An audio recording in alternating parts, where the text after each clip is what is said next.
Bem, pessoal, o último vídeo que eu fiz acabou gerando muito comentário, muita polêmica, briga nos comentários, né, sobre é exagero esse metapneumovírus ou não é, o governo chinês está escondendo coisas, vai ser a próxima pandemia, né, e geralmente esses extremos de opinião, eles trazem aspecto positivo para a gente entender melhor o que é que aconteceu e por que às vezes a gente tem essa sensação, né, algumas pessoas têm a sensação que estão exagerando demais.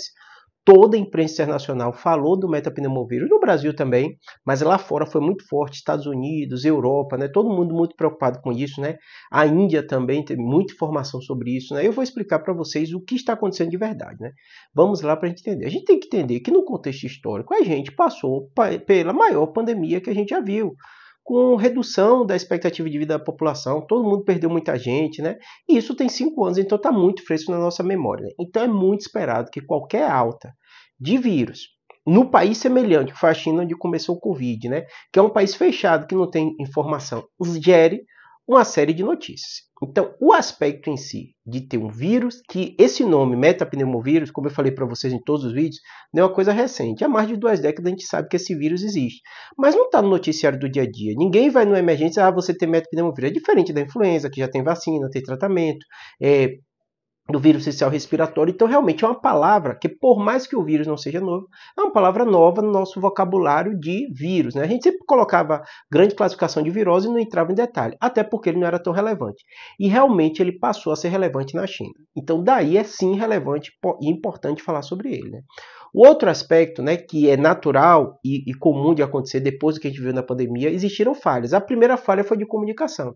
Então, demorou muito de se falar sobre a Covid, demorou muito de a OMS se posicionar, demorou muito dos países agirem. Então é natural que quando tem um aumento assimétrico, o anormal de algum vírus novo, comece todo mundo a falar, porque a gente começa a estudar melhor.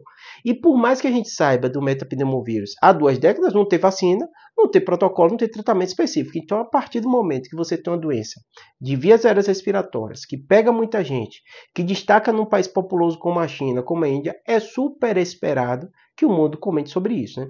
O Ministério da Saúde comentou, dizendo que está observando, né? Tem até uma suspeita de caso aqui em São Paulo do metapneumovírus, de uma criança que faleceu, está em investigação. Né? A Índia noticiou já vários casos, então vai se espalhar na Índia também, e a gente vai estar observando. O que o OMS falou, para também não ter celeuma, achar que é a nova pandemia? A OMS falou que a princípio não existe nenhum cenário novo. Houve sim um crescimento de internações esperado nesse período do ano, no inverno, né? E na região norte, na China, teve esse aumento de número de casos e com esse destaque do metapneumovírus. Nenhuma novidade de mutação, nenhuma novidade